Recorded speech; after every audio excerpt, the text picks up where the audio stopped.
NIA वाले ही है।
এত সুন্দর দিনাকে যে আমি বুঝতে পারি না আর ফোন করবি বলে তো তোমাদের কথা বলছে আমি আর কিছুতেই লাগছে ফোন করলে দেখা যাচ্ছে।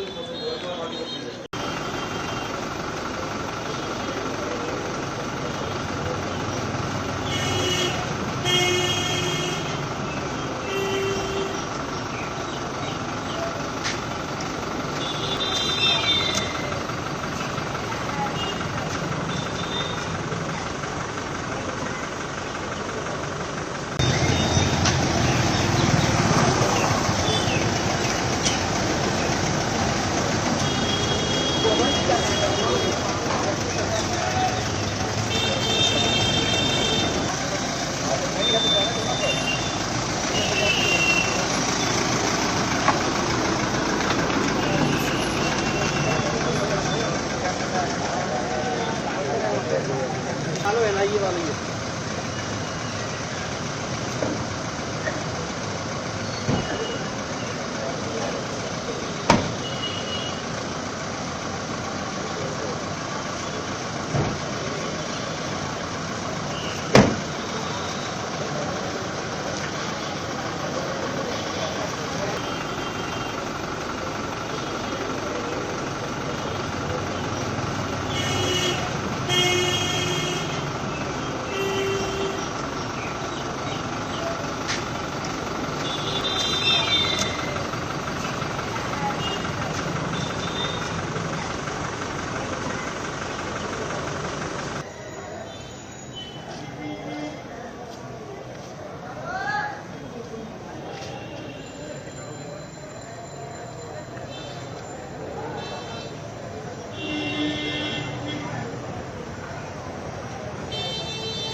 এত সুন্দর দিনাকে যে আমি বুঝতে পারি না আর ফোন করবি বলে তো তোমাদের কথা বলছে আমি আর কিছুতেই লাগছে।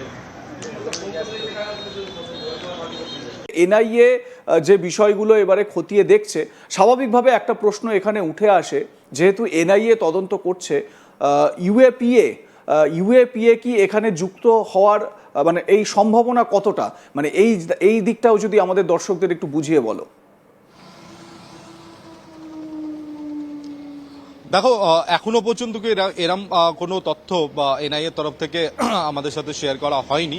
তবে বলা যায় যে ইউএপিএ যোগ হলেও হতে পারে, কারণ এনআইএ যেভাবে গত দুদিন ধরে বিভিন্ন জায়গায় তারা ঘুরছেন এবং স্টক অফ দ্য সিচুয়েশন তারা করার চেষ্টা করছেন, তারা বোঝার চেষ্টা করছেন। সেই সব জায়গায় বিডিও অফিসে গিয়ে সেখানে অফিসিয়াল ডায়াগ্রাম, মানে সেই বিল্ডিংয়ের ডায়াগ্রাম, এন্ট্রি এক্সিট পয়েন্ট এবং বিভিন্ন মানুষের সাথে কথা বলা, পুলিশ আধিকারিকদের সাথে বিশেষভাবে কথা বলা, এগুলো কোথাও না কোথাও ইঙ্গিত দিচ্ছে যে এনআইএ কিন্তু এই তদন্তভার যেটা গ্রহণ করতে চলেছে, অফিসিয়ালি গ্রহণ করেছে এখনো, তবে এখনো তারা কেস রেজিস্টার করেননি।